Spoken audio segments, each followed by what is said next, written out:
સીતારામની મોજ ગ્રુપ એ ગૌરવતા હોય 22 તારીખે આપણે રામ મંદિર મહોત્સવ છે એના માટે સીતારામની મોજ ગ્રુપ મને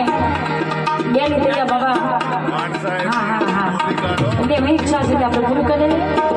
અને પછી